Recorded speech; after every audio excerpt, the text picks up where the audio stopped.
camera for a while here then. Yep. All right, that's fine. Hey, everybody.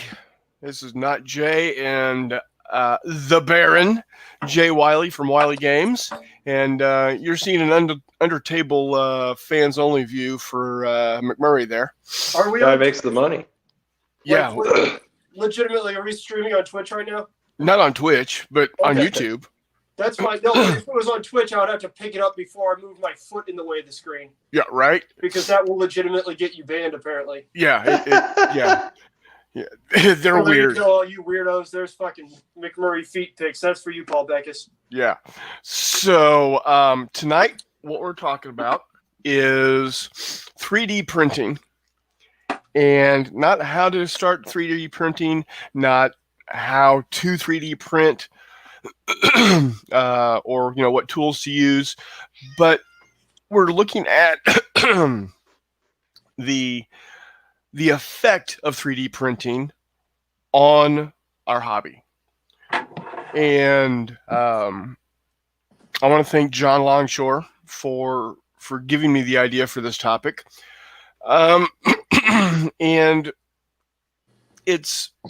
I'm going to just start off with my thoughts, and then we can go round robin here to see if anybody else has some opinions, which I know they do. But for me, what 3D printing has done is, in the hobby, is opened up a world of extra things. More stuff that you didn't know you needed. Exactly.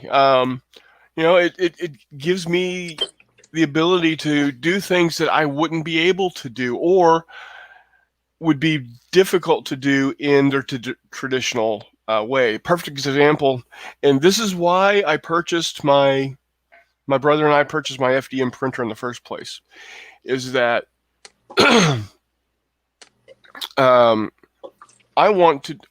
and y'all know this, I've wanted to do a TNT4, the Rebel Blockade runner, the hallways, so I can run a Fistful of Lead game using my Star Wars miniatures. Well, a couple of things. Nobody makes those hallways that I can just go and buy. Nobody. God damn it, relax. Kent, Or- for the love of God, buddy. Or that you would have to carve out yourself either out of wood or foam or whatever. Yeah, foam core. Make it look to a degree that you would be happy with. Yeah. Dude, not only that, but can you imagine if somebody did make that, how expensive it would be? Oh, yeah, because A, it's Star Wars. Yeah. B, it would not be as big as I want it to be. Yeah. And C, it would probably just be like two-dimensional tiles. And what I mean by two-dimensional is just a piece of cardboard that goes on the like the old Space Hulk tiles. Yeah, at that point you might as well be playing a board game, which is not why exactly. we play. Which will be the topic of my next thing. Expensive. So, hello, Jeff. Let's run through the comments real quick. Chuck is like Chicago. Vote early, vote often. Good evening to all.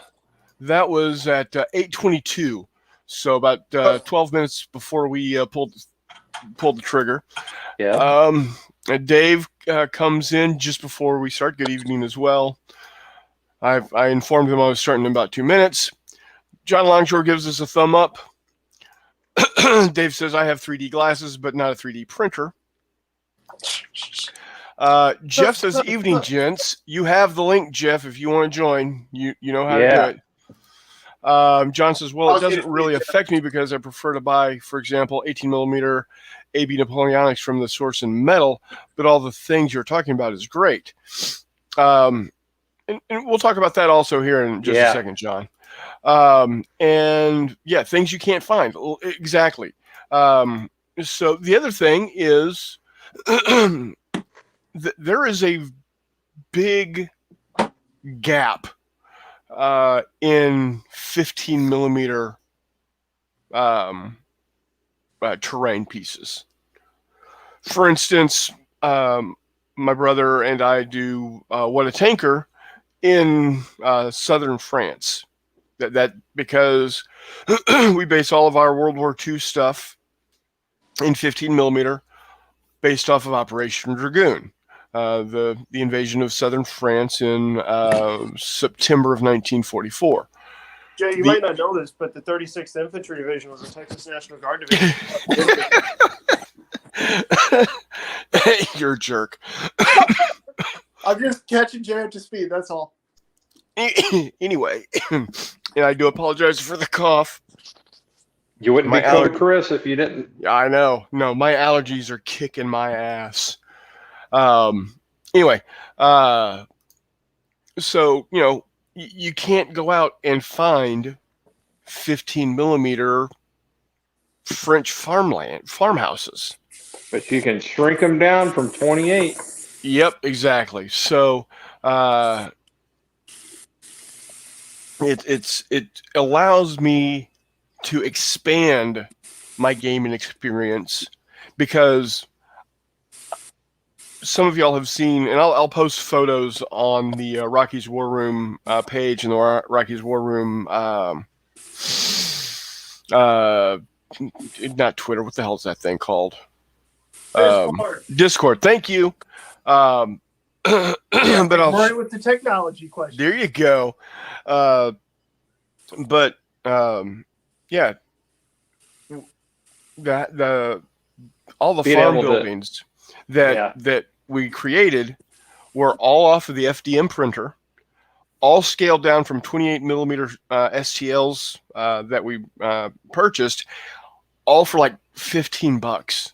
Yeah, and I've always dreamed of doing epic 40K stuff in 15 millimeters. So I did the opposite, and I bought a bunch of stuff. And same with BattleTech.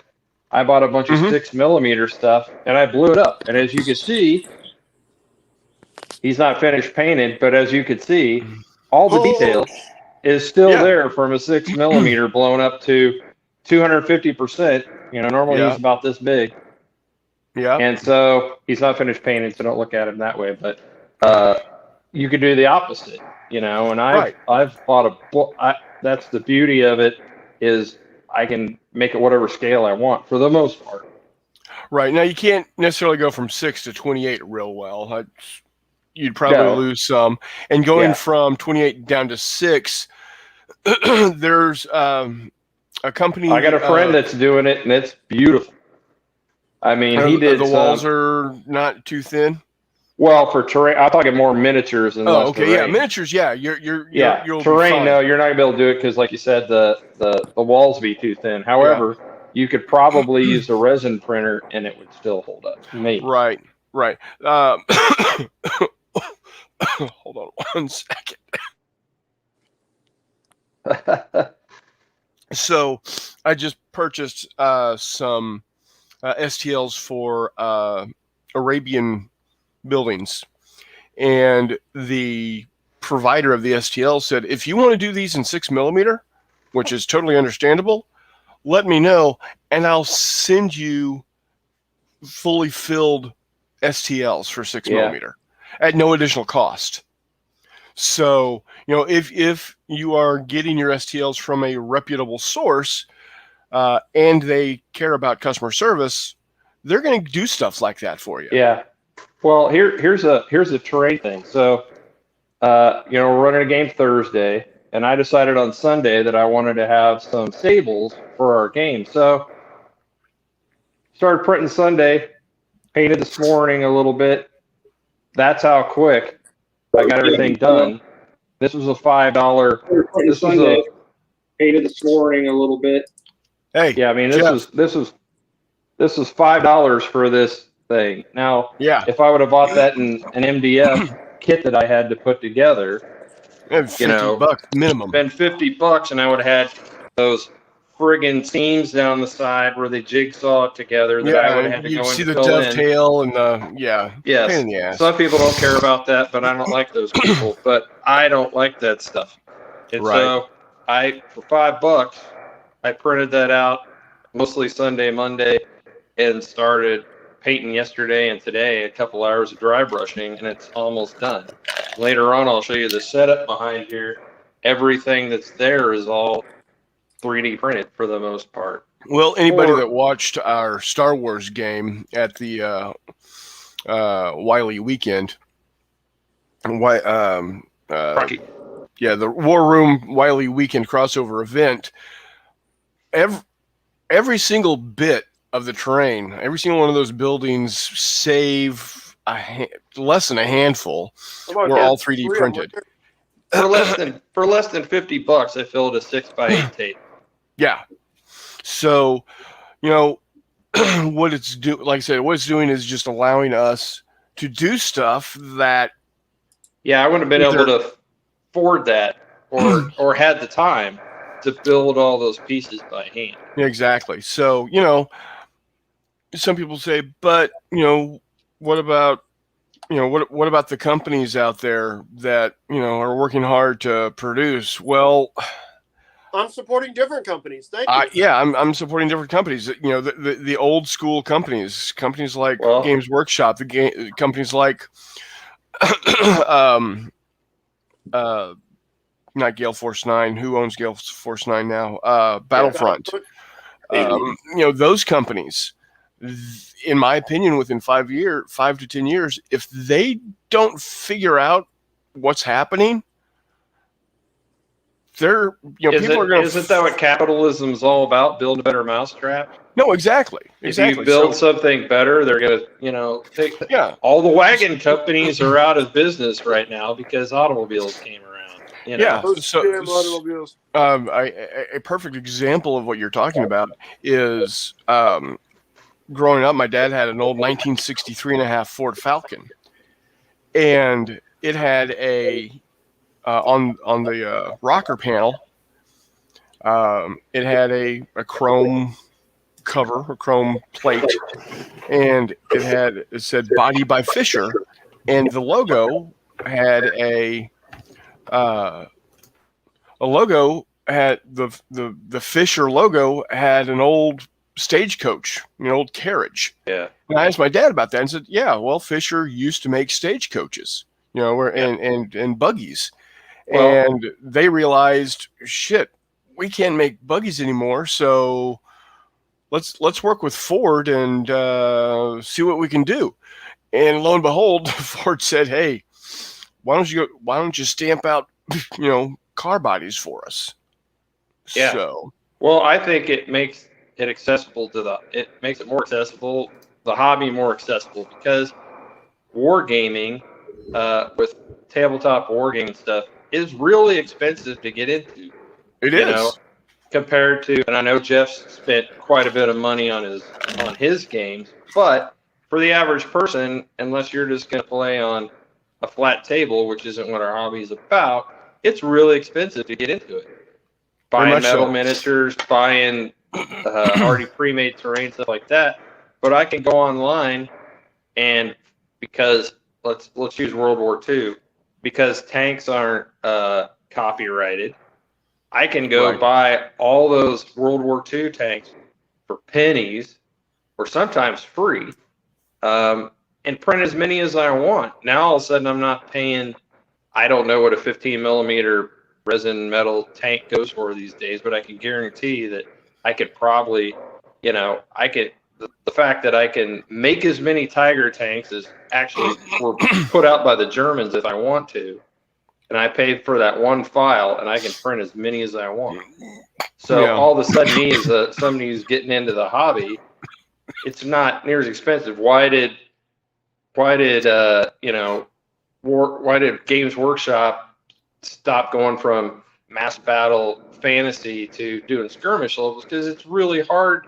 I got to buy thousands of dollars worth of miniatures to field an army, just for one army. But yet if I do skirmish level, then I can somehow afford it. But if all of a sudden I'm making that same size army out of files that I found, then all of a sudden it's, way more easy on my pocketbook.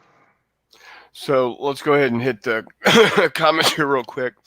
John says, but if someone got the molds to those Napoleonics and sold them, that would hurt the company. And capitalism. That's what we were just talking about. Right. Well, and what he's referring to, though, I think, is recasting, which is not the same as 3D printing. Yeah, I'm buying that still. Yeah, and a lot of them even offer you, when you buy the STL, they actually will sell you the rights to a license fee to use it for 1 year. So I can agree to pay a little bit extra, and then I can go to cons and sell them if I want to. Right. So, a lot of people think, oh, 3D printing is like, doing recasts. Yes and no, but the mainly people that are selling them, but the people who are selling them to you know that that's what they're selling you. Right. Versus if I'm buying a metal miniature from another company, and I still paint plenty of metal miniatures, they're not expecting you to go and, I don't know, it's a little bit harder to like recast a metal miniature, but there are people that do it.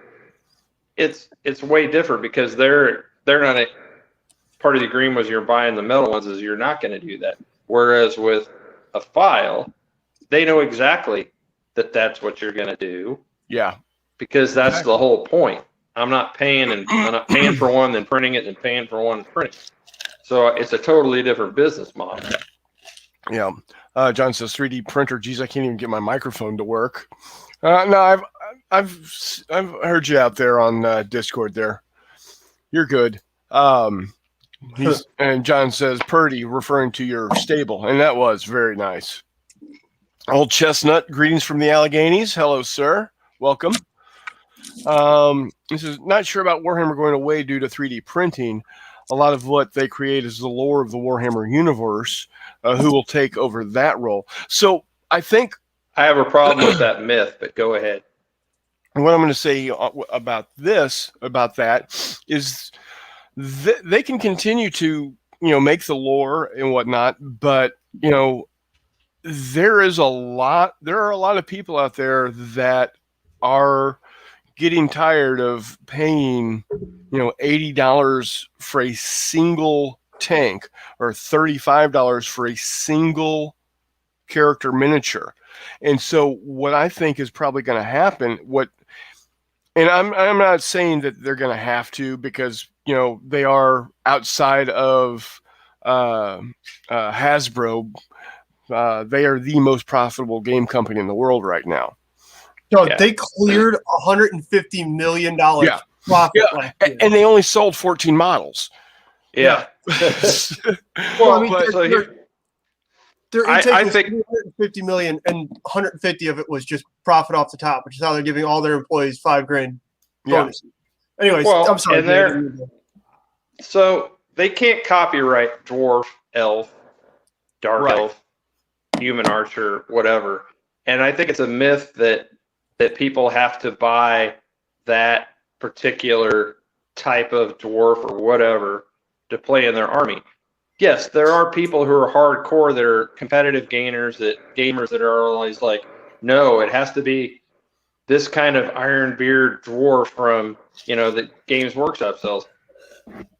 I'm gonna say that most people don't do that. Most people are playing in their basements or playing wherever against each other, and there are models that are out there that are better than what GW is selling. Like I can find you 20 kick-ass dwarves that look way better than what they're putting out. Or perfect example, one of their big like demons or something like that. They're guys who are putting out way better ones than those. And I have a good friend that's taking those and he's shrinking them down and playing 15 millimeter and 6 millimeter games with the ones that he found, and now he can do whatever he wants.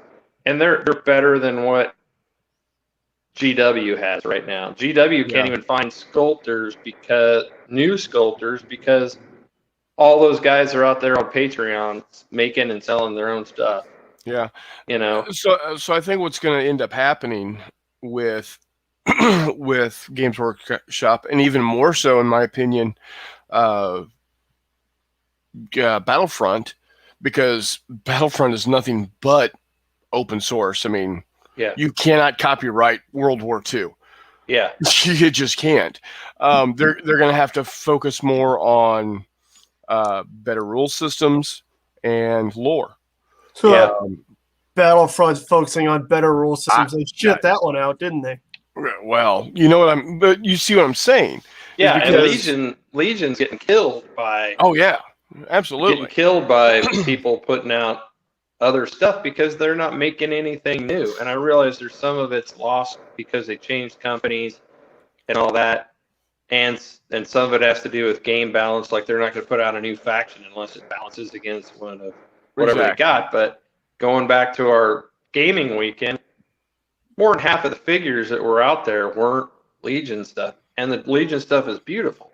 But more than half of that stuff that was out there, all the Mandos, all the Tusken Raiders, all the civilians, all the rebels that we were playing with, every single one of those was a file we bought from someone and printed them out.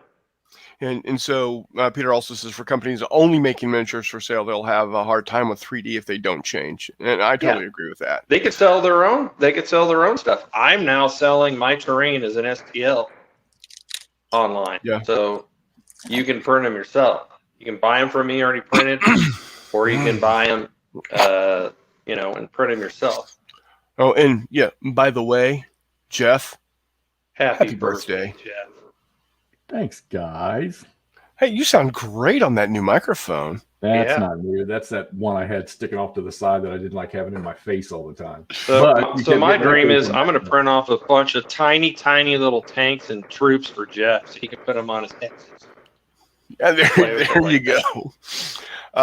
My brother says, Junior Wargamer says, hi, peeps. Hi, peeps back. And he wants me to mute my microphone before drinking my damn icy drink.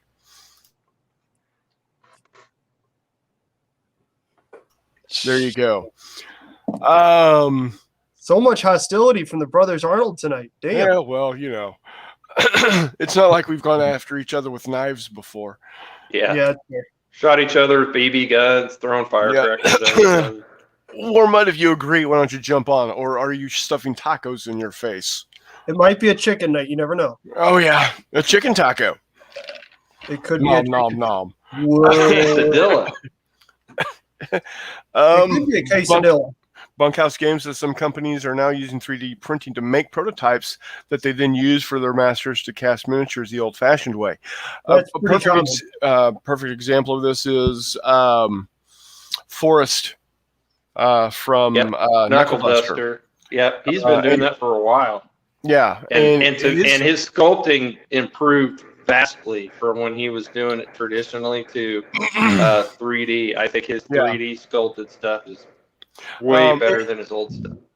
And honestly, he can knock out a new figure. Oh yeah, in a day or two. So exactly, he is doing exactly what, in my opinion, they need to be doing over at Fantasy Flight or Atomic Games, whatever the hell it's called now. Yeah. I like you said, they've got to balance their factions or their models or whatnot for their game. But man, or you could do the Perry's already sculpted at 3-up.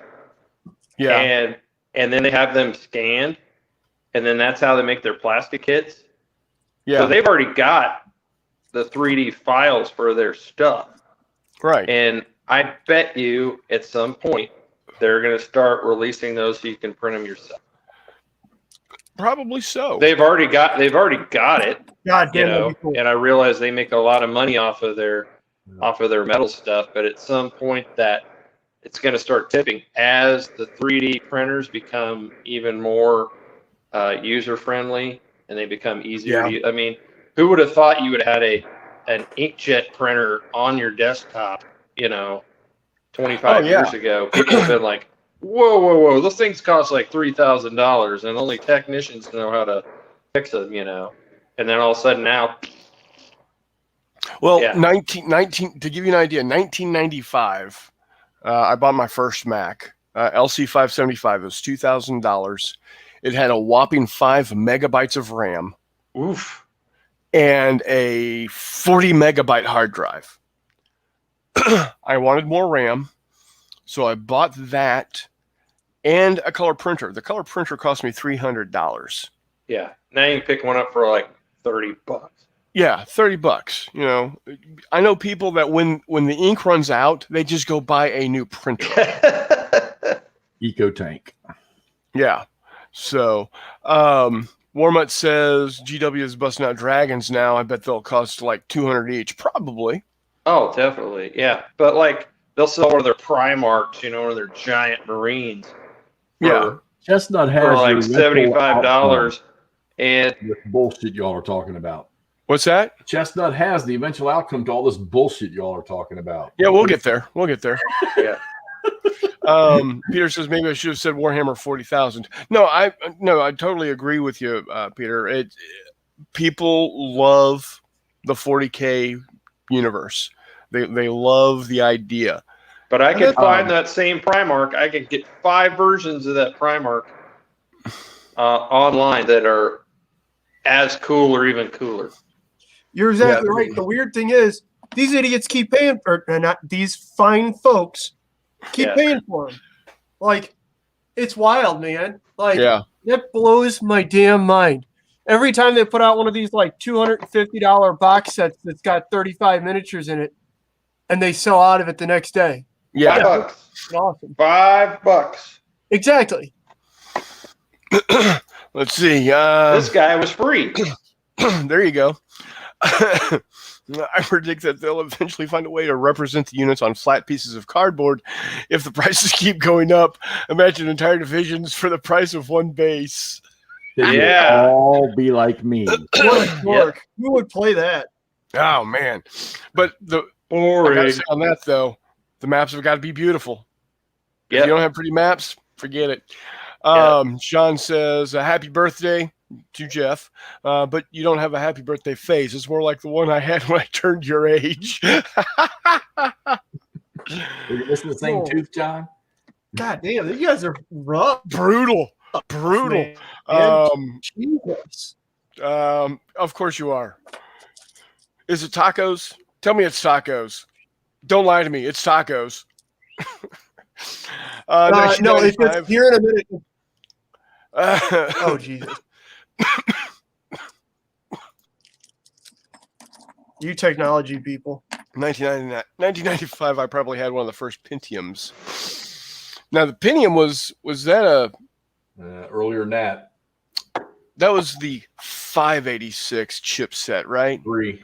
Oh, it was 3? Actually, they started with the 86, and then they went 1, 2, 3, and so forth. Okay. I started with an Atari 700 XL when I was in Germany, and then eventually moved into...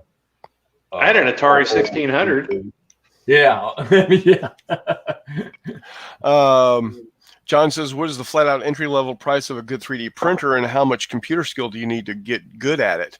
All right, so... The computer part's not. I'm not going to dive too deep on this, but I got my Elegoo Mars, the base model that they actually don't even sell anymore, for $180. I know that you can get the Proton S for $150 right now. So, and you can, and that's for like your miniature style printer. And then your FDM style you can get for the same. Yeah, for, FDM printer for your bigger stuff, like for your buildings and whatnot. Less than 200 gets you done. A spool of filament for the FDM printer, which is a kilogram, 2.2 pounds. I use Hatchbox, and it's like $30. And it's just I've tried some. You other get stuff. It cheaper if you're like me. I get it on Amazon as their where it just ships it to you. It just ships it to me. I order like 2 a month, and it comes in the mail. I got my printer on Amazon. Yeah, it just comes. The resin you'll save about 10-20%. Yeah, the resin that you get a 1 kilogram bottle is going to cost you about $30-$35. The water-based stuff, I guess, is a little more expensive, about what, 40, 42? Yeah, but then you don't have to mess with alcohol, cleanup. Right, exactly. All that kind of stuff. But, a kilogram bottle or a kiloliter bottle of that stuff, if you're looking at 28 millimeter figures, true 28s, 215, 220 models, as in 220 models, 15 millimeter, 700 models. Mine paid for itself in about 2 weeks. Yeah, so I was going to say, I started printing out micro armor on mine, so 6 millimeter armor. Yeah, and I had it paid for in a few days. Yeah. Then Peter says, yeah, but people need a reason for that Primark and where they fit in the universe. Now, I totally get that, Peter. That's what I'm saying. Eventually, Games Workshop isn't going to be selling models as they are selling them now. They will eventually have to change their business model to focus more on gameplay, lore, and honestly, they're going to have to figure out how to do STLs. Here's a question for you. Since I'm not a tabletopper and a miniature guy like you all are, what purpose will a 3D printer serve me? And that's a legitimate question. That's not. So here's Yeah. something that I am eventually going to do, and that is take my World at War 85 game and print out little M1s, little T72s on little 1-inch squares to be my playing pieces. Now, how are you going to put the data on them? I mean, are you going to? I think it was Doug. He doesn't come on, but Doug Gerhardt. I saw he had a game set up the other night where he did what you're talking about. Yeah, but he put his vehicles on the already printed counters. Yeah, I'm like, well, I guess for the appearance, that's going to look freaking awesome. Yeah, but you didn't accomplish anything. There's got to be a way to do it. There's people who are perfectly happy in our hobby, Jeff, just playing on pieces of felt and or just like a pool table. Well, I guess pool table and stuff like that. Go away from the miniatures, and somebody like me doing hex and counter. What could I use a 3D printer for in my world? That other than you could print things for your storage to so that you could keep your stuff how big a base organized better. I mean, you could use it to I don't know enough about your particular games to be able to tell you, but you could use it for organization. You could use it to print out actually 3D terrain. There's guys who make little contour maps that are hexes, so you could actually have elevations and stuff. That would be cool. Okay, so something like that. So Jeff, that's my resin printer. The red one here. That's my resin here. Let me. There we go. So this is my resin printer. That has a build area of basically a large note card. You can't really see what's in it right now, but that's a C130 and 1/300th scale. Oh, okay. This over here is the big FDM printer. This has a 12 by 12 by 12 build area, and that's inches. Now, this is on the big side. When it was brand new, this thing cost $3,700. My brother and I got it for a song for $1,000. You can get a good printer that size now. Definitely less than 1,000, maybe even less than 500 for a 12 by 12 area. So I could show you what mine's printing right now. That's closer to the size most. So the other thing, Jeff, there's a website called Thingiverse, ThingiVerse, and they actually have people that have gone out, created the STL files for building counter trays that will fit inside the box for that game. Yeah, I'm about to say, Jeff, I've seen that where people have counter trays that, so instead of like the GMT or whatever trays where you got extra room and some are really tight. Right. You got stuff where, okay, this is blatantly made for, this. So you've got, your unit tray. That way you can still organize, let's say it never snows by division. And you just got a bunch more openings as opposed to putting 7 or 8 divisions together. Right. Another right now, very nice. Another perfect example. Keeping it relevant. Another perfect example is Settlers of Catan. People always are wanting better management for their tiles for Settlers of Catan. I mean, it's out there. Let's see. John says, sounds way too cheap. Too many companies making 3D printers. Geez, I bought my lovely wife. I'll call Hoover a toaster for that. And you do need to be careful with the printer that you do decide to eventually buy. Because you're right. There are a lot of companies out there making 3D printers that maybe shouldn't, to be perfectly honest. He also says you can make duck toys for the bathtub. That's what I'm thinking. Yeah, you can make some duck toys. You can make. Here's what we're playing Thursday. Here, let me embiggen Mr. Baron here. So here's Thursday's game. Most of those buildings are printed on an MDF one, but then I got little resin printers to build my little small stuff. Yeah. So all of that would have taken me, I don't know how long to build my hand. Oh yeah, or it would look, MDF, medium density, wood particle looks good. No, it doesn't. But not. Hold on. Not like that. It doesn't. Yeah, like I said, we don't get any of those seams. I gotta glue them all together. Half the time they don't fit right. Then I gotta I was about to say, they you all have have actual,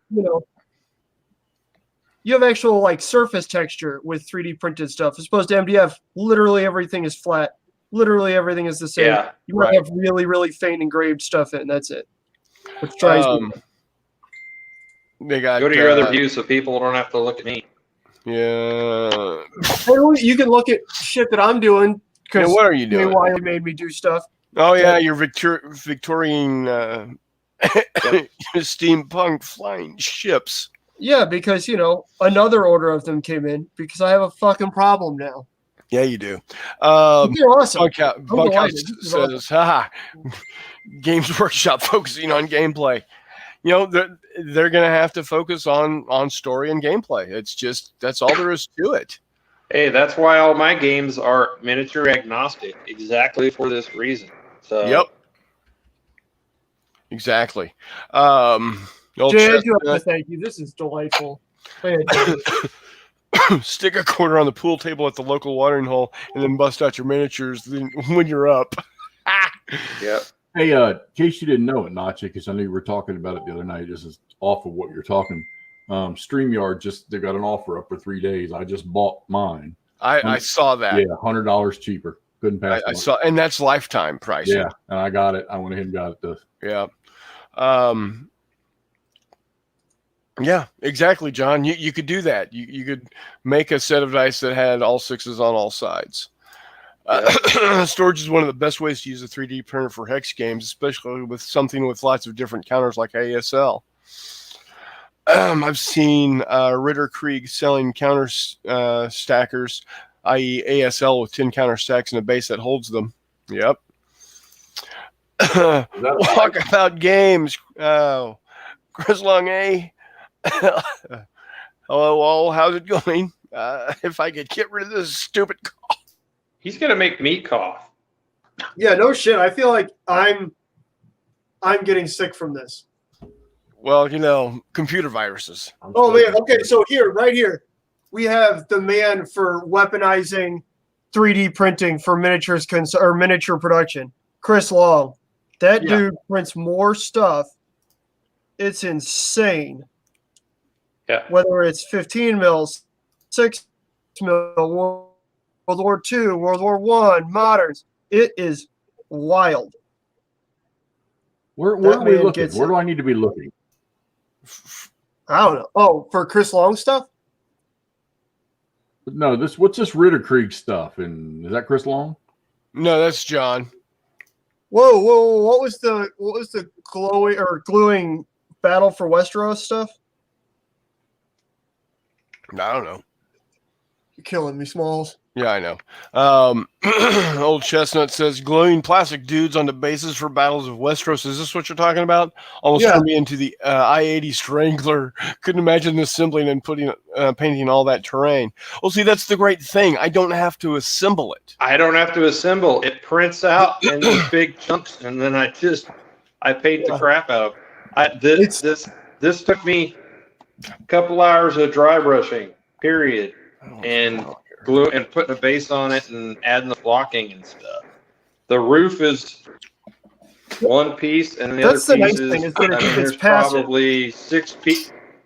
Yeah, there's 6 pieces to it. And like McMurray said, unlike an MDF board stuff, it's got texture to it. You can see the bricks. You can see the actual roof tiles are actually roof tiles. They're actually actual real tiles.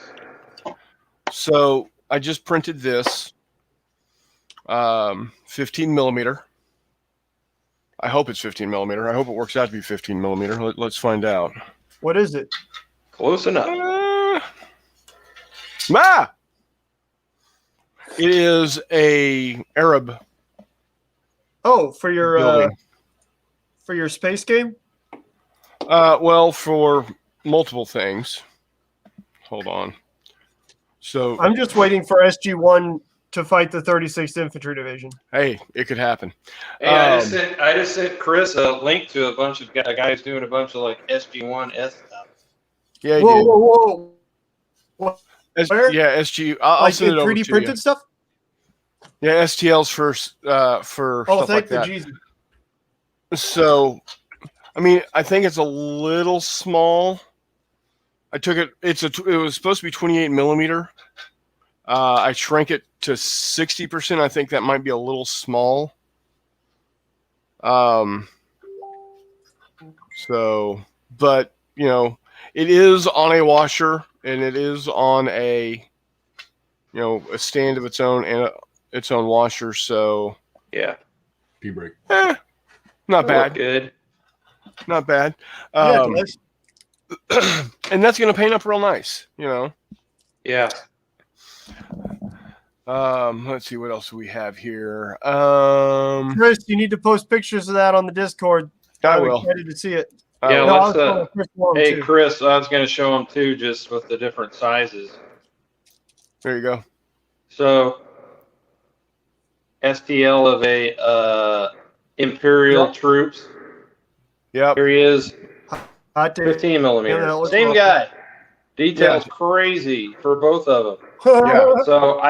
So I can do the same figure, and I can do 2 different scales. So I printed this guy out, so he can run around with this bad boy, and it can be the right scale. Yeah. So, that's beyond cool. I hadn't even thought about that. Let's see. I'm loving the 6 millimeter World War I. Yeah, that's the other thing. Who makes 6 millimeter World War I? Nobody. That's who. So people are out there making STL files for it. Boom. It's definitely opening up the niche hobby. The off the wall stuff. I have yet to find Victorian airships. I've been looking. They'll be out there eventually. That's awesome building. Yes, thank you, sir. I appreciate that. I'm going to be making an entire village to do it's going to be multiple rolls. Since I've got 15 millimeter, I've got 15 millimeter modern combat, circa 2009, 2010 U.S. infantry and Arabs, robes and AK-47s. That's been the thing since the 50s, so they can do anything. But the great thing is, I get SG1. I got the Jaffa. I got SG1. Who says they don't show up on a planet that looks like Afghanistan? And might have a random American guy who's super jacked with a goofy haircut running around. Exactly. Like me. Right. Yeah, like Jeff. So, Old Chestnut says, I like the way it looks, but to me it's like counter clipping. I love buying games with the counters already clipped, but I won't clip them myself. So my miniatures are all unpainted. If it wasn't the fact that's a crime. that I don't like unpainted miniatures, I wouldn't paint. Yeah. I don't like show to up on my paint. tabletop. People say, "Oh, I just love to paint. It's soothing to me." No, it is a pain in the ass. See, I'm the opposite. I like both. but I'd like to point out, not Jay, that I muted my mic when I went and took a piss. No, thank you, sir. Did.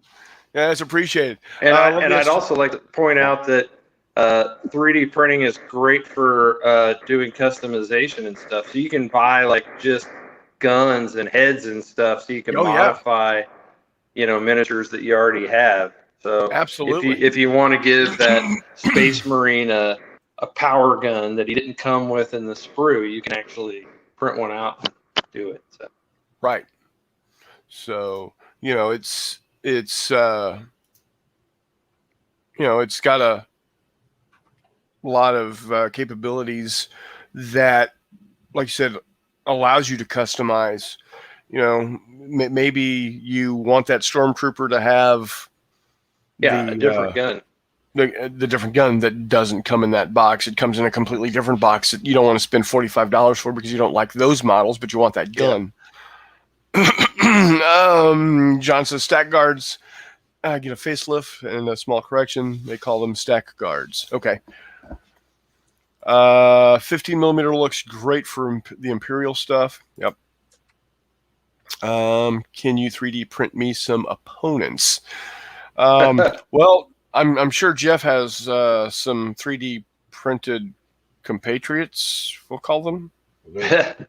Those are robots. Sorry, John. Some blow up. I'm on my World War I stuff's artillery guns look sunk in the mud. Yeah. It looks awesome. Yeah, it does. Sorry, I saw those on Discord and just started losing my mind because they look great. Yeah. So the thing about the thing about what we're seeing with 3D printing now is it seems like printing is always, whether it's 3D printing or paper printing or whatever, Gutenberg and his printing press changed the world, changed history as to how literature was, and by literature I mean the Bible, was provided to the masses. Then we go a couple hundred years of that technology, and then we come up with an expansion on that with the drum printing. Still the same concept, but you're laying it out manually, doing your cutouts with your you're actually typing up the paper and then taking a photograph and all that business. To me, what 3D printing today is most like is desktop publishing. Back in the mid 80s, when when Apple came out with the Mac and the laser printer, that it was expensive at the time. I mean, in 1984 or 1985, a Macintosh computer cost $3,500. The laser printer cost $5,000, and that's that time frame. You're talking today's money, close to $20,000. But you didn't have to spend hundreds of thousands of dollars for a printing press. Well, and I think, like I said, I think as the price goes down and it becomes more operator friendly, not that it's hard,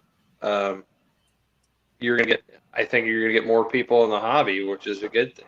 It becomes more approachable, and it also opens up, hey, I'm not into this, but I found these, and I can play with this. We are with 3D printing. If you look at desktop publishing, starting with in 1985, when it was all brought together with the software, and the hardware,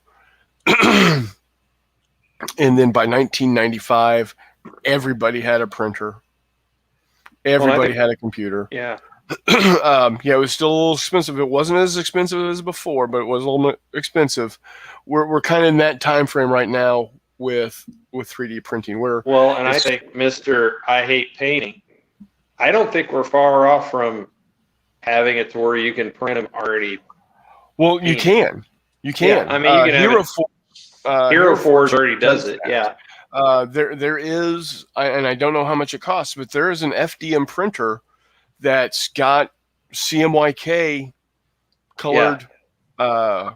It's got four filaments going into it, so it'll do it. Yeah. And so I think the first one that came out was 256 color. Now I think it's up to 64,000 color variants. Yeah, it'll just keep going. I mean, So I would say within 20 years, hell, with the way technology is right now, maybe even as few as 5 years, 5 to 10 years, you're going to be able to color. I don't know how you would do it in resin, but you could color print at home in 5 to 10 years. Sure. No more painting all the piping on my crap that I hate. So. Oh yeah, exactly.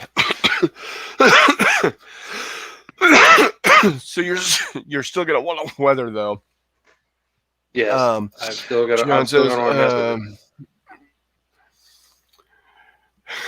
it. He says, "Oh, gee, not Jay, you're good at this. Sell me a truckload of goat feed while you're at it." Actually, not only did I sell about 2 tons of goat feed today, I did send another $45,000 or 45,000 pounds of guinea pig feed and 45,000 pounds of rabbit feed. We got rabbits on the docket now. So, Peter says, I agree. I purchased a 3D printed Southern Railroad locomotive cab to modify a USRA Pacific to match the prototype better. Well, there you go. We could only print at the local school, and all the pages were linked together with hold edges you had to tear off. Hey, dot matrix. Hold on. Hey, what? Yeah, the green stripe stuff with the stuff you have to pull it off. There's a liquor store here in town that the guy prints out your receipts on that stuff, and I don't know where the hell he's getting the paper from. We still have printers in our tax office. We just recently changed to a Windows-based system for their tax software for the sheriff's office. They're still using them old things, man. Oh, where my company, they're still printing out just stacks and stacks of that stuff with the tear off tabs and stuff. And the dot I don't matrix. even know. We must be keeping them in business. The world's largest hardware wholesaler, called, the name of the company is called Orgel, and every week they send out a packet of letter-sized sheets, portrait, and it's all dot matrix printed because it's still, when you can print 15 lines every second, it's still faster to print that way than it is to print with a laser printer. And you can get an entire page printed in like 2 seconds. Yeah, done. You know? Yeah. All the fun facts you can learn here. What fun does it make? I'm sorry. Channel. Yeah. Perfect. John said he used my junior high school to make blue ink mimeograph maps of Europe. Still have a stack. I love that stuff. In 20 years, we'll be living on an oceanfront property in the Yukon. I don't doubt it. Never heard of a mimeograph. Sounds like maybe a clown writing in silence. Oh, nice. and it smelled so good. You know, here the teacher would hand you to, and everybody's smelling at the same time. I think didn't there a scene in Ferris Bueller where they do that? Like he hands out the thing and they all pick it up. That's a real deal. Yeah, that's advice that gave everyone in class blue ink hands. Yes, it is. And Charles says floppy disk will never be replaced. A friend. Now everything breaks and needs replacing. So, hey, you know what though? I showed one of my coworkers. He just turned 21. I showed him a 3.5-inch floppy, and he said, "Dude," and he knows I've got a 3D printer. He says, "Dude, did you 3D print the save icon?" Get out. Just get out. Yep. All the terms that we use that don't apply anymore, like dialing your phone, you know, roll down your window. Yeah. Things like that. Exactly. That hang up the phone. Don't mean anything anymore. Exactly. You know, if this damn thing didn't cost, you know, an arm and a leg to replace, you know, there have been times when I wish I could slam the receiver down on the hook. Exactly. For emphasis. You just break your screen. Exactly. Now I do have Apple Care, so it's only going to cost me $29. But I've never been so mad that it's worth $29 in a trip to St. Louis. Okay, I'm going to say I've definitely had times where I'd slam a phone down for $29 if that was an option. Yeah, and a trip to St. Louis. Yeah, I see I live here, so that's worth it. Old Chestnut wants to know, Peter, do model train guys laugh at the terrain created by miniature guys? I've seen some really, really good scenery, old school built scenery for war games that surpass some model railroad stuff. My guy in UK, James, that runs Oshiro Model Terrain, he still does everything old school, and I'll put it up against any model terrain that there is. I'm about to say a lot of those they're the same concepts, the same techniques. Like there's a lot of intermingling there. Yeah. One of the guys in our group, he comes from model terrain background, and his terrain is all hand built, and it's gorgeous. Yeah. But he's picked one period, and he's picked, and that's all he does, you know. And so he sits there and has the time, and for him, it's, you know, he's got the time and he's got the patience, and that's what he wants to do. But you know, I gotta fill a big table. I'm gonna go to my printer every time. You know, COVID's what gave us the game table that you came out for. That's all that Star Wars stuff. You know, I bought a printer at the beginning of that because our trips were canceled, and that was what our my business expenses were going to be. And since we couldn't do that, we turned around and bought a couple of printers, and they go 24/7. So because the other part of it is storage. You know, when I buy a bunch of miniatures and I haven't gotten around to paint, they just sit on the shelf or, you know, in a box. and I showed Chris my shame when he was here in town, but now it just sits on my computer in the ether until I print it out.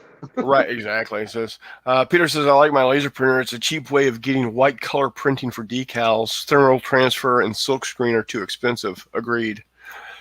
John says, I have my grandmother's 25-pound rotary black phone. Showed it to my nephew, and we have old Jax in the house. Told him to yell at it to work. Dude, I have one of those. I have a bunch of rotary phones because this house was built in 1923, and nothing was moved out of it from 1923 until I moved in here.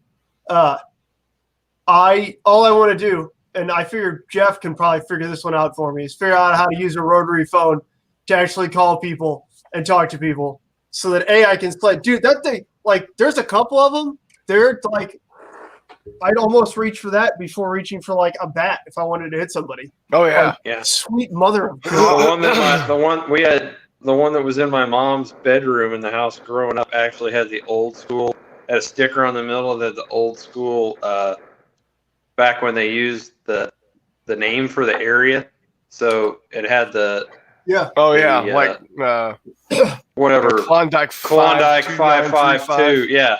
So it actually had like CON blah blah blah. And I had one of my best friends had 2 zeros in his phone number, and I fucking hated it because, man, your finger would always slip out and then you'd have to start over again. I'd be at the end of it was like his phone number ended with 00, and I get to 3, 2, 0. God damn it! Hang up, start over again. Yep. Yeah. Peter says, Chestnut, I don't think railroad or diorama guys laugh at miniaturists. Some railroad stuff is worse. Yeah, and that's something I was saying. It's something. Some of the Woodland Scenic dioramas used for their ads are extremely realistic. Yes, it is. The neighbor even had the hobos my grandma used to feed in his train set. Nice. You should check out the layout I've posted on Discord. It's amazing railroad layout. I love railroads. My setups, I got little vignettes going on, especially in my cowboy town. I've got little vignettes set up of stuff like that. And civilians. You need to make one with a raccoon coming out of a crate. I do, and then send it to Matt. Yeah, I am a big fan of the littles, as I call them, for terrain, like having those little things, because to me that's what sells the experience. So. Oh yeah, definitely. So, but to I guess wrap up this subject, we can continue to talk about other random shit if we want to, but to wrap up this subject, in my opinion, what it's doing to the hobby is actually expanding it. It's forcing the old guard, as it were, to reevaluate how they're going to do business. Games Workshop is going to take longer for them to feel, get to a pain point because they do have such loyal fans for whatever reason. But for, those of us that aren't tied to, playing in tournaments, I've got plenty of one other game that I play on a regular basis. Fistful of Lead, not going to drop names. You can get that at wiley-games.com. $7 for a PDF. You can't go wrong. But, I don't need a company to provide me the whole kit and caboodle. I don't have to one-stop shop. Yeah. I can get my models from anywhere. I can get my games from anywhere. There are a ton of model agnostic rule sets out there that, in my opinion, are far superior to the big boys, as it were. Yeah. And then that's a cool Space Marine and all, but this one looks even cooler. If I want big badass dudes in hard suits, I like this one better than I like that one. Well, there's people who are, like you said, providing stuff that isn't available. There's stuff that's in the 40K lore, Warhammer 40,000 lore that they've never made miniatures for, and there are people who are making those. A perfect example. 30K, 30,000. Exactly. There's tons of people making stuff for that. Yeah, and all the guard units that are in books and stuff that they've never made. There are people who make those miniatures. And I'll just say, I've been wargaming for 45 years. And if you're old. So old me can get into this stuff, then I think anybody can, So yeah, I'm not saying that owning a printer is they got their problems and you have to figure it out just like anything else. But once you've got them going, it's reinvigorated me. I was kind of in a rut with some stuff. Your last show was all about what do you do when you're in that wargaming rut and stuff like that. Yeah. And for me, I open up my mini factory on my app and on my phone every morning, and I can look and see what's new. And I've got all these artists that I follow. I've got like 50 of them now. Yeah. And it gives me a feed of what's new. And I go, God, that's cool. This guy just came out with a new Imperial Guard unit kind of thing. It's from such and such book and everything. And I'm like, okay, now I want to do that. Yeah, exactly.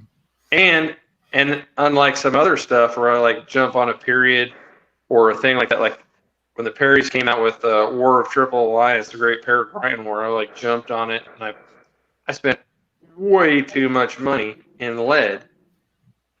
But now when I like, I want to try that out, I can spend a couple of bucks, literally, print out that miniature and paint it and decide whether I really want to keep going with this or not.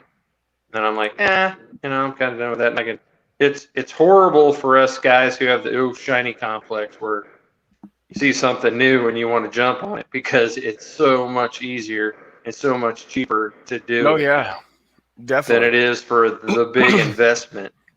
Unlike McMurray, who's obviously got a problem. So yeah, he's got a problem. We're gonna have an intervention next week. Yeah, you guys need to, Jay, start 3D designing these things so I'll stop buying them from the UK. Real quick, one thing that we haven't really touched on, but that I know is an underappreciated being, people in the US and people in the UK, help for 3D printing is guys in Australia where it costs an arm and a leg to get miniatures shipped to you. Oh yeah, exactly. Like, I have no idea how every miniatures gamer in Australia isn't just 3D printing like ape shit. Oh yeah, exactly. That blows my mind. Those guys are paying, $30 US shipping to get anything, like just no matter how much or how little, and then it's more from the UK.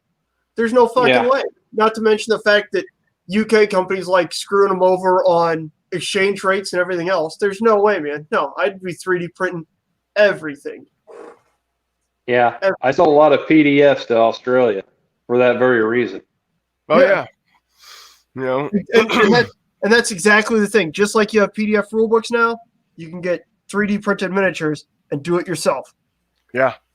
Yep. I mean, we're not that far off from Star Trek at this point.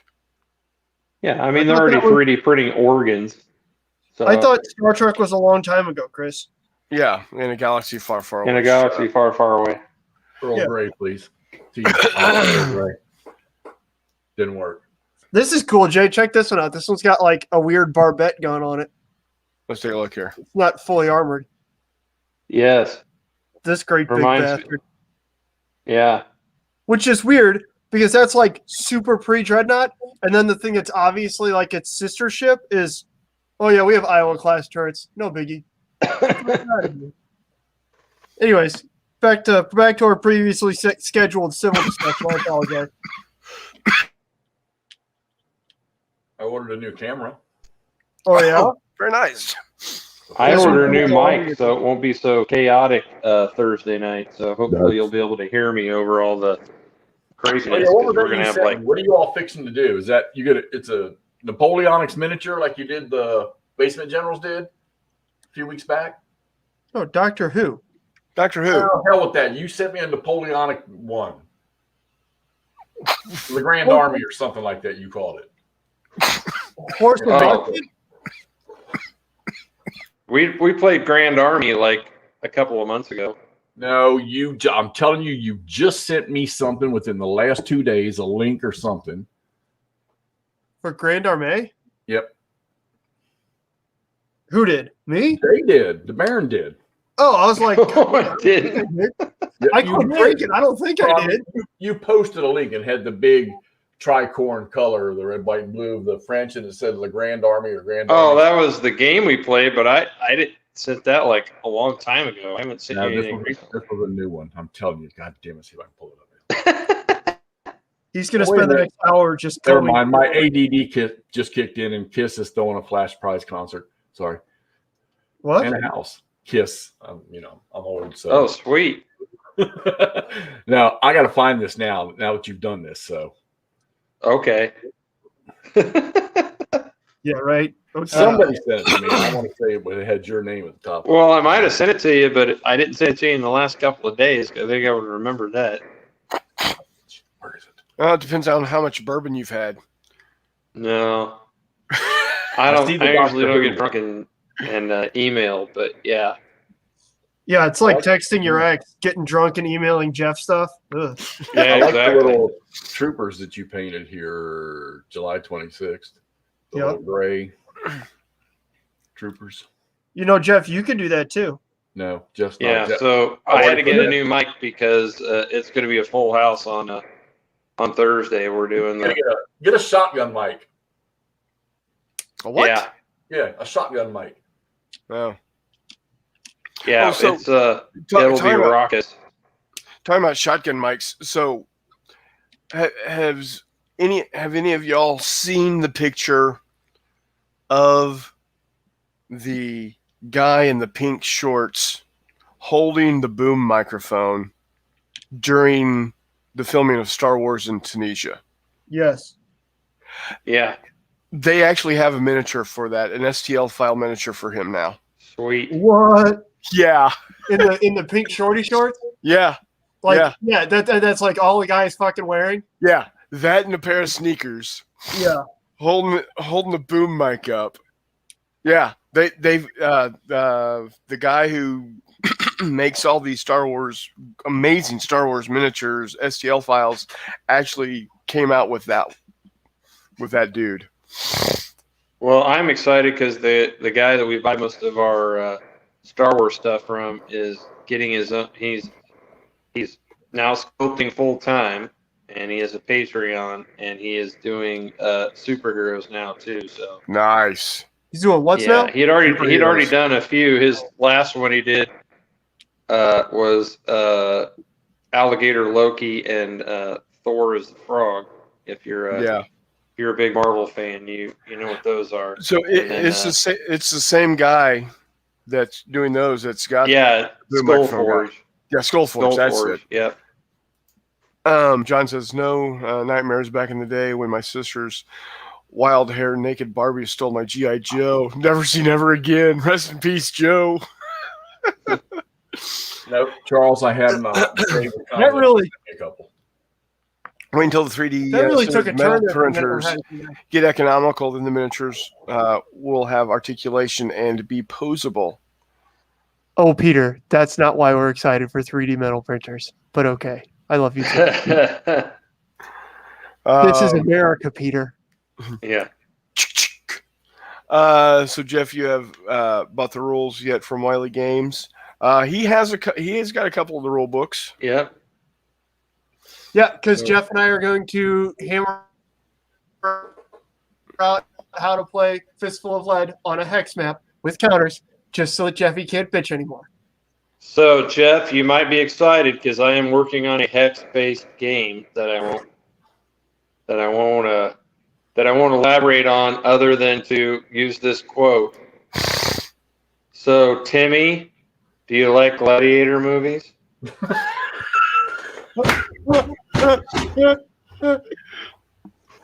Oh, Jesus Christ. So, yes, I'm going to work on, I'm going to do my first hex-based game. So.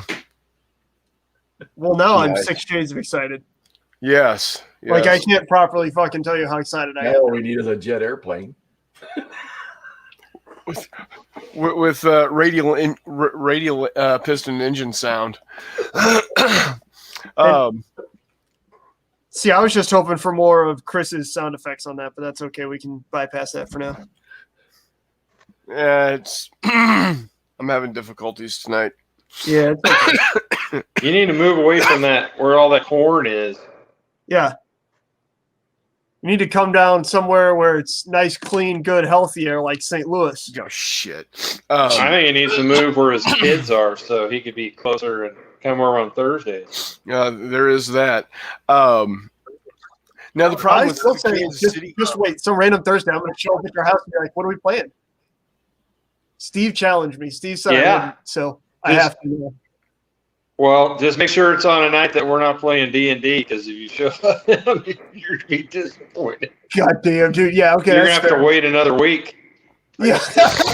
I got 2 youngsters in my office that are D&D nuts. One of them's on a stream on Thursday night. They're not. They might have 2 viewers if they're lucky, but one of the girls that gave me my dice today to go with this game, she's a big D&D.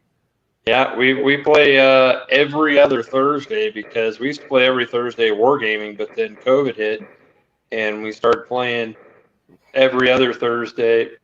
Well, for a long time, we were playing every Thursday, but then everybody got vaccinated, and we could play every other Thursday. But we've been playing we've got, I think we said last time on my BSing with the Baron show that we had 96 sessions under our belt for this last campaign. But y'all something absurd. It's been great, because it's all the guys that I played with when I was 13 and we first started playing. So we started all over again. Old school Ken runs it for us, and I run some every once in a while. But he runs those. It's been great. It's been a huge stress release, and so. By the by, we're up to 44 subscribers now. Thank you, Chris Long. Remember that if we hit 100 subscribers by December 31st, 2021, 11/59/59, I will do a drawing. And whoever wins, I will send a painted Star Wars miniature. It will probably end up being a 3D printed Star Wars painted miniature, but those are better anyways. Yeah. Old Chestnut says AD&D 2nd edition is what got me into tabletop gaming in general. Yeah, is that the old red box version? Yeah, that is the Larry Elmore cover red box that I have a lovely poster of in the gaming room. That is what we play. See, Charles says, I've tried my hand at Fistful of Lead. Problem, none of my leftover D&D miniatures have anything on problems in a sword or a bow, so things get up close and bloody in a hurry. Hey, that's what it's all about, brother. That's what it's all about.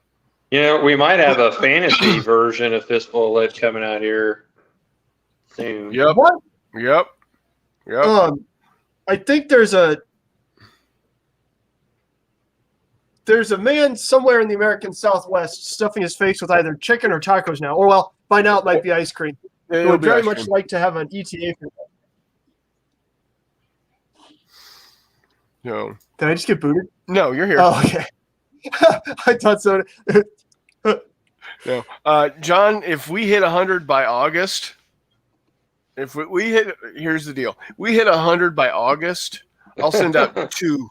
I'll pick 2 guys to win that miniature. So there you have it. Chris will appear on screen shirtless. I was going to say, like, that's not going to happen.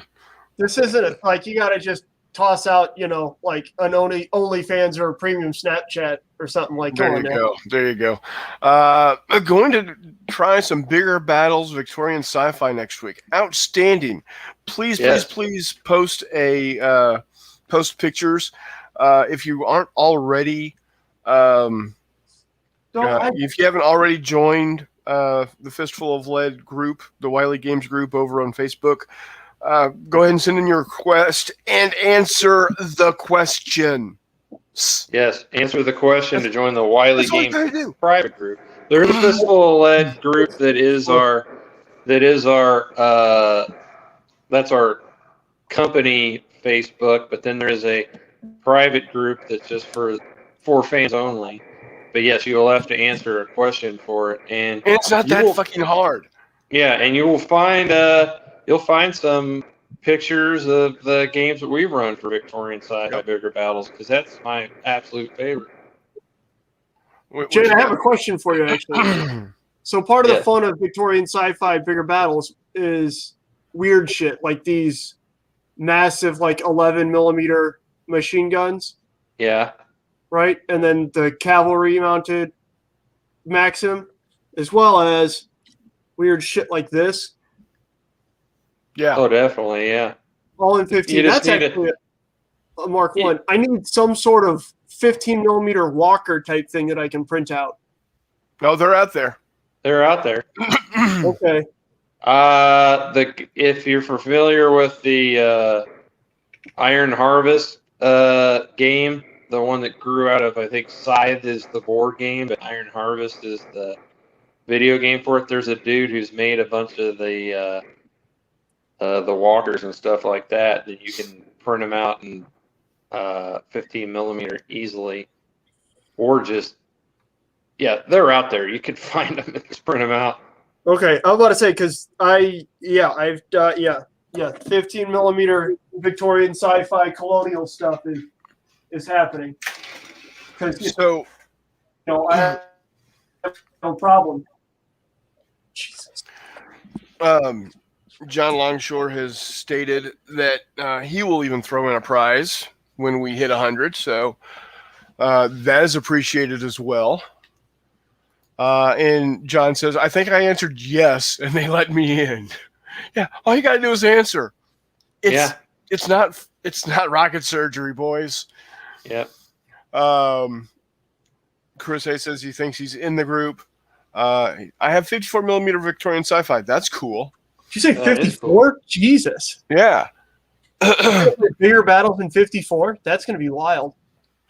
I'll tell you what's really we got a big table. I'll tell you what's really cool in 54 millimeter. Chris Clucky's French Indian War. Yeah. While we were sitting here, Chris Clucky texted me. It showed up on my phone here. He has sold his house in Minneapolis, and he has bought a home in Overland Park, Kansas. So he is going to be living here and gaming with us on Thursday nights, baby. So put it on their OnlyFans at Walkabout Games. There you go. And Vidvic Arts for Iron Harvest Mechs. There you go. Is that on Thingiverse, or where is that, Chris?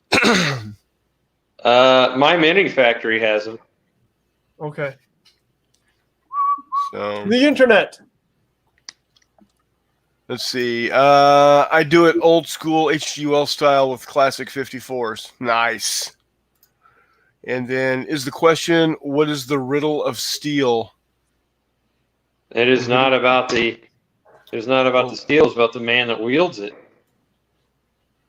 Oh, jeez, Lou. Oh man. How's your chicken tacos? Oh, it's chicken, but it wasn't tacos. Oh, what's up, buddy? Holy smokes. Hi. We had it right, McMurray. It was chicken? It was chicken. It was the old part. So, hey, mini warm up. There's a guy on Lead Adventure Forum that was like talking about playing post-apocalyptic solo rules, and one he was playing. He said he was playing Fistful of Lead, but then he said he had got rid of the card activation system, and I said, one, well then how's it Fistful of Lead anymore? Two, he was using Galactic Heroes, and I said, we have a whole rule set that's for post-apocalyptic. And then 3, we also have a solo rule set. And then I sent a link to your 2 games that you posted. Oh, yeah. So, no, it was fun. No, it was brutal. I lost 2 guys. But, anyway. Hey, man, that's how it is in the Wastelands. Yeah, I know. So, I got to try to figure out how to set the table up. I need to pick 2 other guys now to get them in the crew. So one thing to note about FDM, yeah, I've got that set. That's a good set. About the FDM, if you're using, what's shit! What's Excuse style? me, found it. Oh, Okay. Anyway, the type of filament that I use. Oh, the 3D stuff. You don't want to let it get hot because it will warp. Oh yeah, But- I've had that happen. You might tell them too, Chris, that you can get the filament in just about any color. So if you don't like black, you can get whatever. Yeah. So, but yeah, I think this is going to work out real well.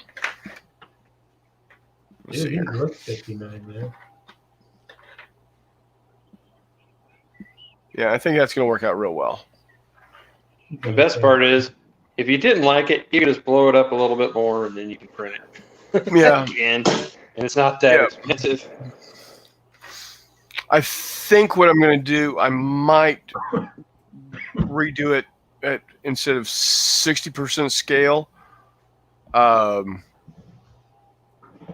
might take it to just 65% scale. There you go. Just give me just that little extra on it. Let me see. How's that look? How does it look towards my U.S. infantry? Who's that? Who's your friend, Brian? Kurt, James T. Jesus. Hold on there. Hey, bring him back in here.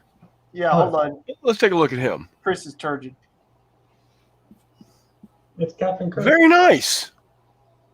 Phasers on Very there. good. Yeah, goes with my other homies over here now. Now see what you do. Oh no, teenager. But go ahead. You play Fistful of Lead with those guys.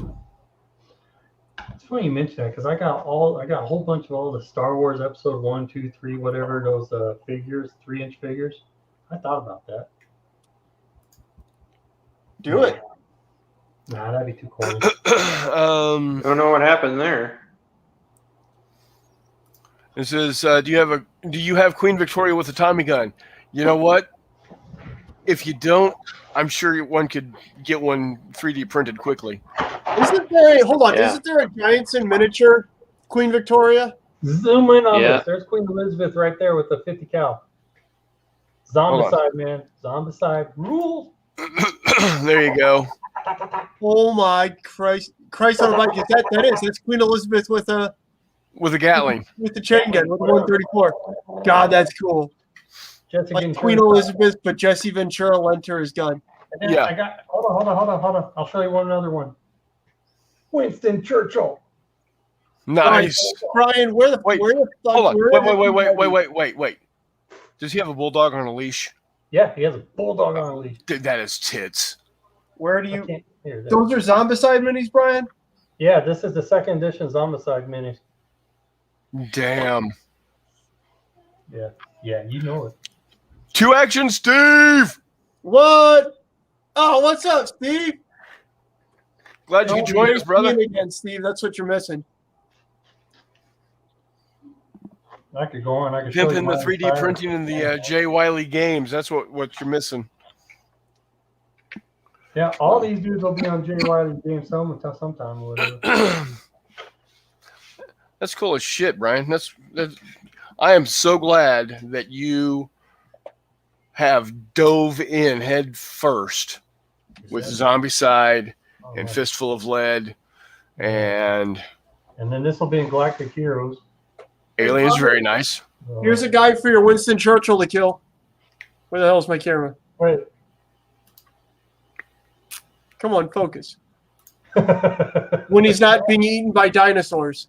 When he's not being eaten by, what was it, Bruce? Yes. I was about to say, yeah. So I painted up a bunch of these kind of figures. I'm not going to say it because the YouTube algorithm will eat Not Jay's channel. It makes me want to watch the movie Producers now. Yeah, I painted up a bunch of these guys, including, dude, I got a really fat dude around here somewhere for Goering? Mr. Harriman. Yeah, here's the dude from Indiana Jones. Nice. With the goofy glasses and stuff. For games of Eat Der Fuhrer. Steve, yeah, I know you're watching me, Steve. Yeah, Steve's miniatures will be taking front stage tomorrow night. So that's good because it would appear it sound like poor Steve is melting over there. Yeah. So Steve, make sure you put all of your FDM printed stuff in the freezer. Don't want that shit warping. Especially you're good. Okay. 99 tomorrow. McMurray, are you ready for this?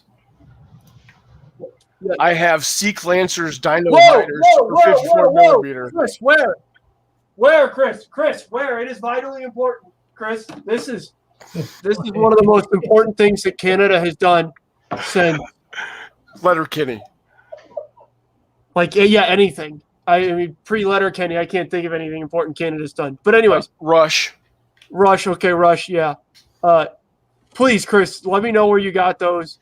If you 3D printed them, again, I'll send you my firstborn. I think I owe that to 3 people now, but Well, I mean, the nice thing is they're fairly good size when they come out, so you can.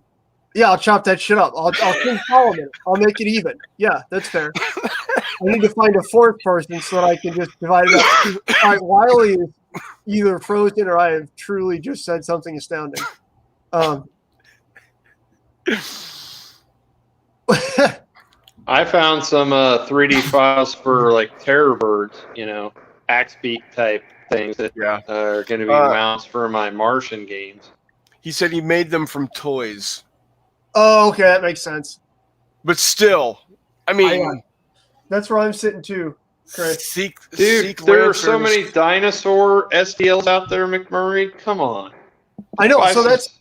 I was going to say. So I backed a Kickstarter that has Dinosaur Rider. I need to figure out Mesh Mixer or something so that I can print them just with the riders cut off at the legs. Yeah. Oh, that's easy. Well, again, I just need to figure it out. Mm-hmm. But yes, because I definitely backed a Kickstarter specifically to do that. Yeah. Oh, got me one of these boys. What you got? Hot foam cutter?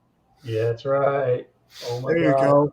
Now, one thing you can do with blue foam, if you want to go all Horticat. Jesus God. God. Lord, that's 3 times he's been trying to die. Yeah.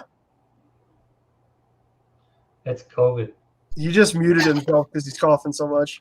So, Chris. If you want to go all Hortatunnel, take a heat gun and just go whirr. That'd work too. Yeah. That would actually be cool for caverns. It is. It's really cool for caverns. Yeah, that's what we used at Crossover Weekend. We were playing in the caverns. A lot of that was just foam and a cutter. But I'm gonna surround my whole table with mountains. There you go. Have one way in and one way out kind of thing going on the scenes. And you just got to watch out for the gamer belly when you're reaching over those mountains. I ain't gonna worry about that. Yeah. John says, I imagine the dinosaurs allow them to ride. They need in-flight snacks. Oh, that's why that's why they carry hamsters in their pouches. Did you guys already sing the birthday song to Jeff? No, I can't. It's copyrighted. Are you serious? Yes.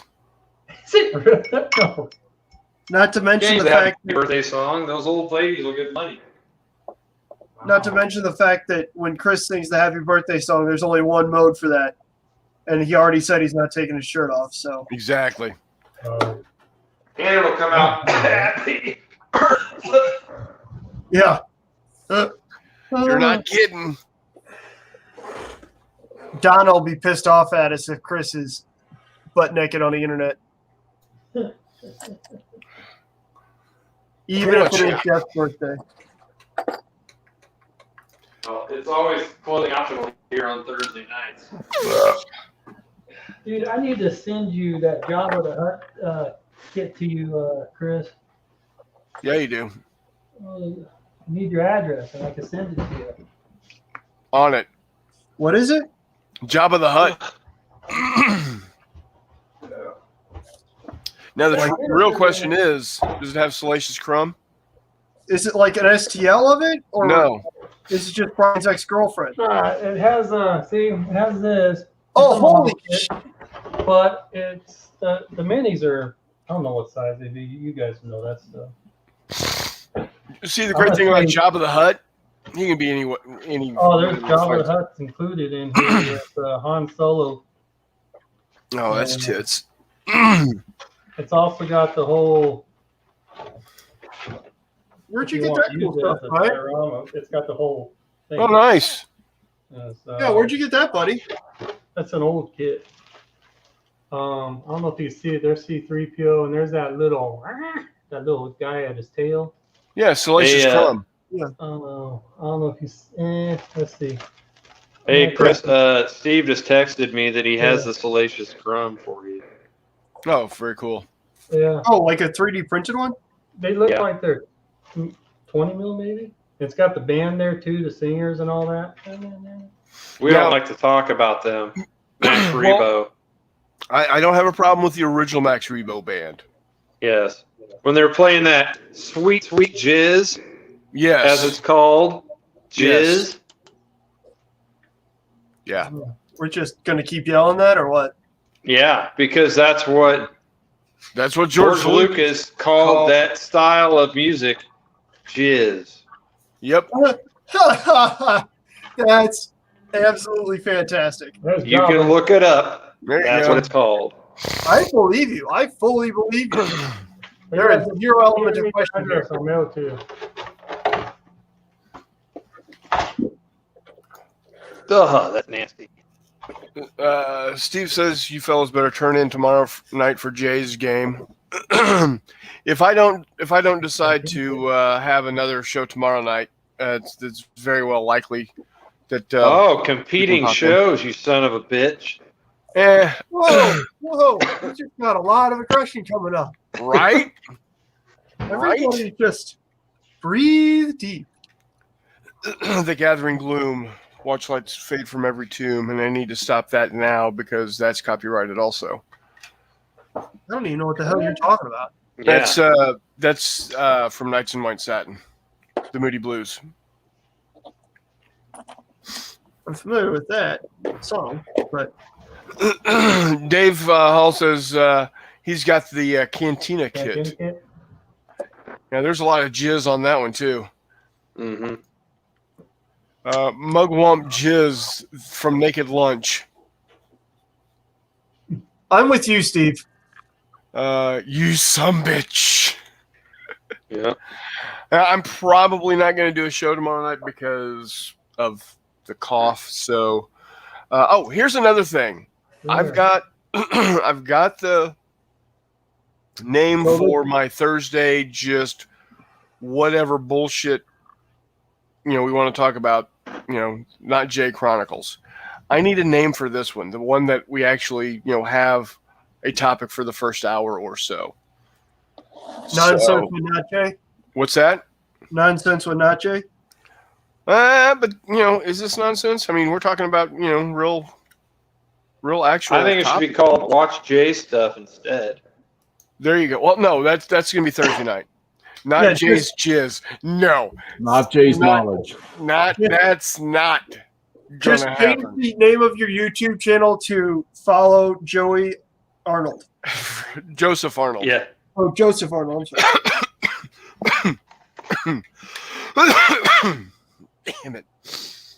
Holy Not crap. Jay's Nookie. Steve says, talking and coughing with Not Jay. Nice. Oh, Not Jay gets a respirator. Yeah, coughing talk. Coughing talk? Coughing talk. Like coffee talk? Coughing talk? Yep. Oh Coffee my God. talk. Have you seen those models that Warlord put out? Oh. We could definitely do that. Oh, God.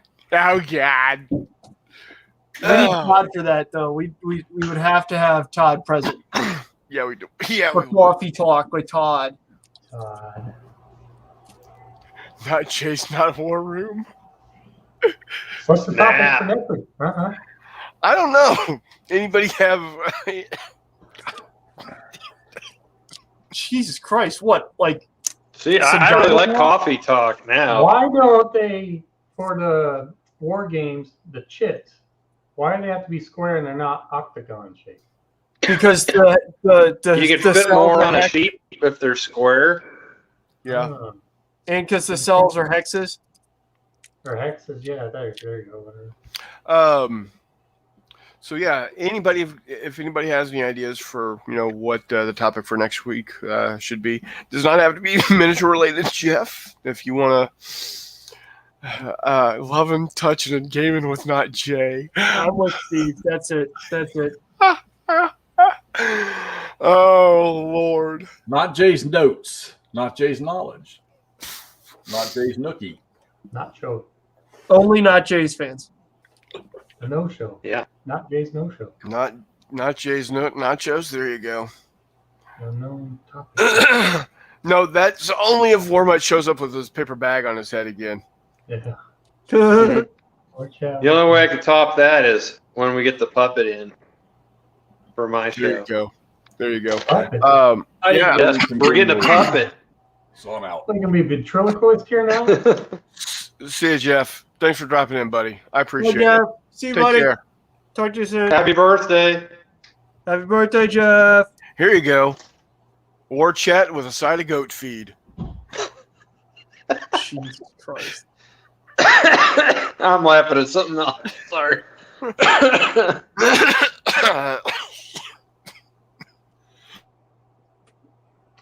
I feel like I'm going to get sick, and I need to get tested after being on here. Exactly. Yeah, they're talking about bringing back the mask here in Arizona. Oh, they already did in St. Louis. Oh, Well, technically, Missouri is under a mask mandate, but the governor decided that they're not going to listen to any of that. So I'm about to say, St. Louis County and City, the mayor and county executive decided they were going to have a mask mandate, and then yesterday the county council decided, no, we're not going to have a mask mandate. And then today the county executive came back out and said, well, we're going to figure it out in court. Will you guys be fucking adults? Like, right. It doesn't take you anything to wear one. They're just. Could you imagine if we were fighting World War II right now, and they made it political? I'm not gonna follow my rations. Oh yeah. I'm gonna have whatever I want. Yep. Man. Dude, I found all these little fighters too, Jay, and I'm all excited because now I'm gonna have little fighter swarms flying around and shit. Yes. I started making my own fighters in Tinkercad. There you go. You're just a multi-talented individual. Dude, it doesn't take anything, though. Tinkercad's really easy to use. You can make your own stuff, and then you can print it out. I found a walker that was cool, but it had too modern weapons on it, so I printed it out, cut those off, and then I went into Tinkercad and made some hatches, and I made a steam pipe, and I made some Lewis guns for it and some Maxims, and made it really simple in Tinkercad and printed them out and glued those on. And now it looks like Victorian. That's awesome. That's Steve says you should call it "Will He Die Tonight," starring Not Jay. Yeah, thanks.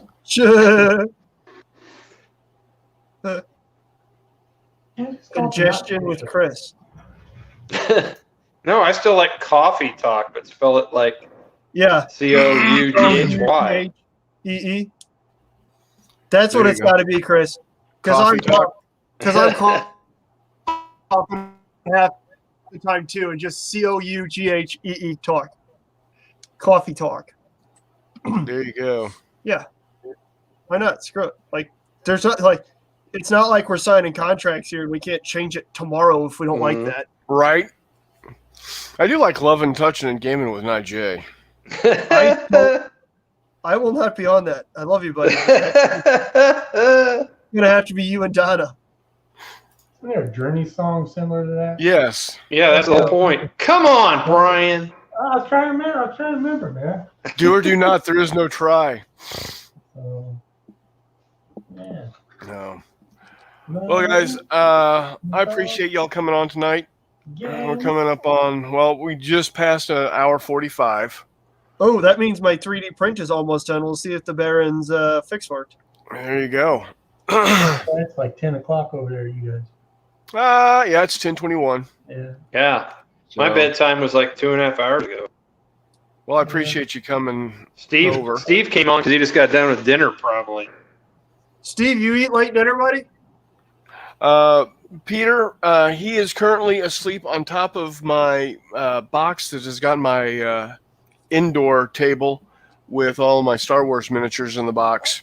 Hopefully he's talking about his cat, not some hobo. Yeah. Yeah, it's my cat, yeah. You know, potato. Ken was up he's here not being earlier. annoying as fuck anymore. What's that? At least it's not being annoying as fuck anymore. That cat was ultra loud earlier. Oh, that was Excuse me. Kent. Oh, there you go. Steve's up late. Oh, Steve, you better be careful. Your mom's getting mad at you. So, anyway, guys. No, you're not. You stay up till midnight every night, Steve. So. No. Well, you say hi to me sometime. I'm always up late, and these guys go to sleep early. Right. Well, I thought I'd join real quick, because I get harassed. So,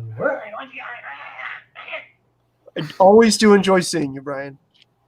Mm-hmm. Yeah, here. Let me see if I can get a good shot of him here.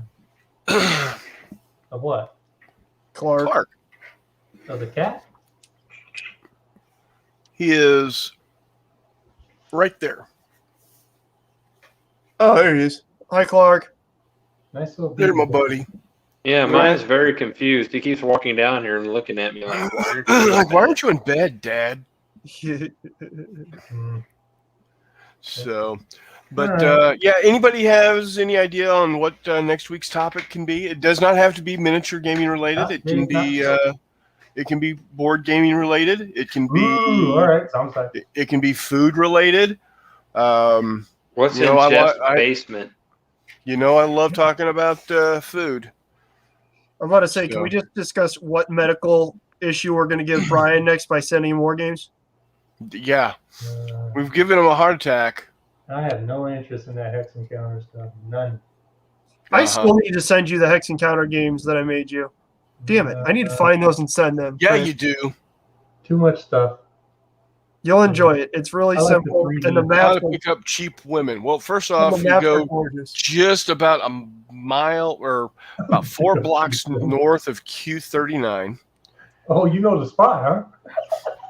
I was about to say, Steve, anybody, St. Louis, I'll show you. Anybody in Kansas City knows. Head to Sauget. Yeah, there you go. Come on over to St. Louis, Steve. It's easy. Steve's from St. Louis. He knows. Yeah, exactly. I'm kind of famous. Rhonda's is in my beat, Steve. We can get you hooked up. Lift with the legs. So that is a good health tip, because where I went to school, Central Missouri State University in Warrensburg, there were tons of girls there. Just not many. Sorry, it's not called that anymore, Jay. University of Central Missouri. There we go. Fuck. It's still the Dirty Bird. To be honest, I find it very interesting that at the same time, the Central Missouri State University changed their names to the University of Central Missouri because they wanted to get the word state out of their name. Southwest Texas State changed their name to just Texas State because they wanted to keep the state in there but wanted to get rid of the direction. Well, Southwest Missouri State University is now Missouri State University. Yeah. Correct. And University of Missouri Rolla is now Missouri University Science and Technology. Must. You know, that's And like SEMO that's like Sam Houston's Sam Houston Institute of Technology. Yep. So anyway, guys, Jesus. I'm gonna go take some. Next week for coffee talk. I think you should call your show "Lay Off the Crack Pipe," Chris. Yeah, pretty much. I'm gonna go take some medicine. Chris hangs out with Hunter Biden. You guys take care of yourselves. Wear your masks. I'm going to walk you guys. Get yourself vaccinated. Eastern Michigan University used to be Michigan Normal School. Actually, Central Missouri State, now University of Central Missouri, used to be Central Missouri Normal. It's a teacher's college. Nothing. Okay. No, a normal school is a teacher's college. No, I know. I'm just giving you trouble. Oh, yeah, there's nothing normal about Warrensburg. So. Bye-bye. Yeah, playtime with Not Jay. Yeah. That's got some connotations to it. You might have to. I won't be able to show my feet. So we'll catch you guys. God, we'll catch you guys in the emergency room, apparently. So you get goodbye.